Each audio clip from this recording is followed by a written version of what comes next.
Assalamualaikum friends, hope you all are fine. Once again welcome to our channel Destiny in Your Hand. दोस्तों आज हम discuss करेंगे एक great American poet Walt Whitman की life को। यानी कि आज हमारा जो वीडियो का टॉपिक है वो हम एक great American poet writer literature से रिलेटेड वॉल्ट व्हिटमैन की लाइफ के बारे में पढ़ेंगे।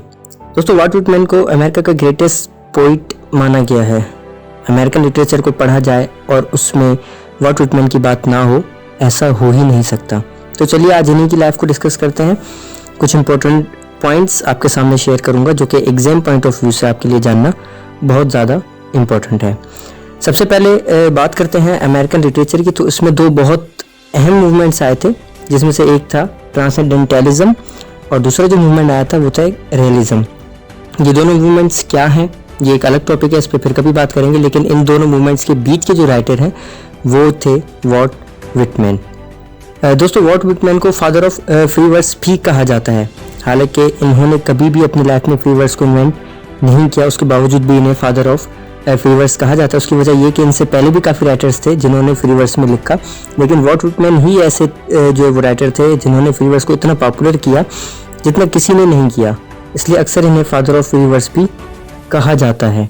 अगर हम बात करें इनके कंट्रोवर्शियल वर्क की, यानी कि एक ऐसा इनका काम, ऐसे ही इनकी पोइट्स या राइटिंग्स जो मतलब तनाज़े में रही हो, जिस पर ज़्यादा बहस की गई हो, तो वो इनका सबसे ज़्यादा जो वर्क था वो था लीव्स ऑफ ग्रास। यानी कि लीव्स ऑफ ग्रास जो था वो इनका एक हाईली सक्सेसफुल वर्क तो था ही सही, लेकिन वो जो है इनका कंटिन्यूसली कंट्रोवर्शियल वर्क में जो है वो इंक्लूड किया जाता है। मतलब उस पर ज़्यादा से ज़्यादा बहस होते रहे, तनाज़े होते रहे। दोस्तों अमेरिकन पोइट वॉल्ट व्हिटमैन, इनके लिए कहा जाता है कि if you want to know America then you have to understand Walt Whitman first. यानी कि अगर आप अमेरिका को जानना चाहते हैं, अमेरिका को समझना चाहते हैं, तो सबसे पहले आपके लिए ज़रूरी है कि आप वॉल्ट व्हिटमैन को समझें, इनके वर्क को समझें, तब जाके इनका स्पेशली जो वर्क लीव्स ऑफ ग्रास उसको समझें, तब जाके अमेरिका जो है वो आपको समझ में आएगा।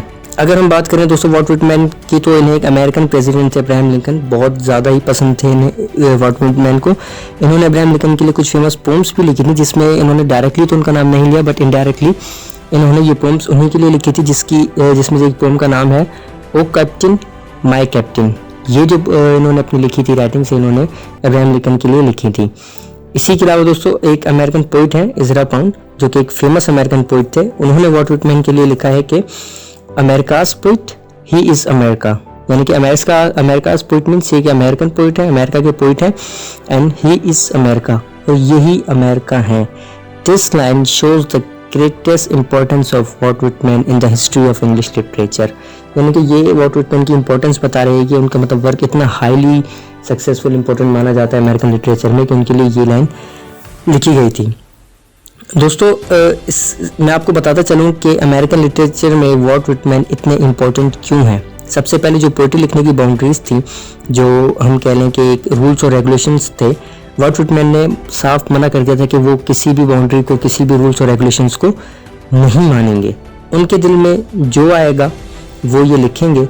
इसके अलावा इन्हें वॉल्ट व्हिटमैन को जो है वो अमेरिका का नेशनल पोइट भी कहा जाता है। It means Walt Whitman is also known as national poet of America. इसी के अलावा आगे अगर हम इनके करियर की बात करें तो क्या कहते हैं 1836 से 1841 तक ये एक स्कूल टीचर थे।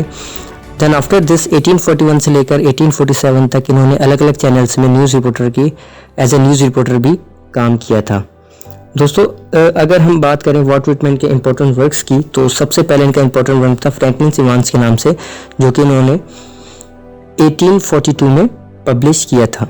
इसके बाद 1846 में इन्होंने अपना दूसरा वर्क पब्लिश किया जिसका नाम था the half breed, and then the last 1855 में इनका जो द लीव्स ऑफ ग्रास है वो पब्लिश हुआ था। लीव्स ऑफ ग्रास जो है वो एक हाईली सक्सेसफुल वर्क माना जाता है इनका, जो कि 7 एडिशन में डिवाइड किया गया था और इसे 1855 से लेकर 1891 तक पब्लिश किया गया था।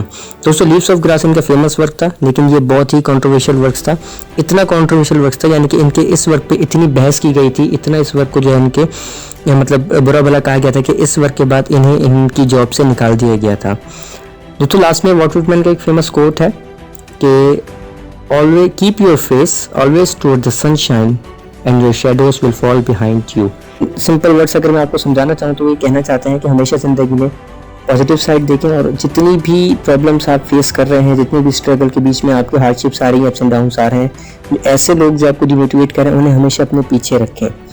दोस्तों ये छोटी सी एक बायोग्राफी थी व्हाट वुड मैन से रिलेटेड। होपफुली आपको अच्छे से समझ आई होगी। मिलते हैं अगली वीडियो में, तब तक के लिए अल्लाह हाफिज़।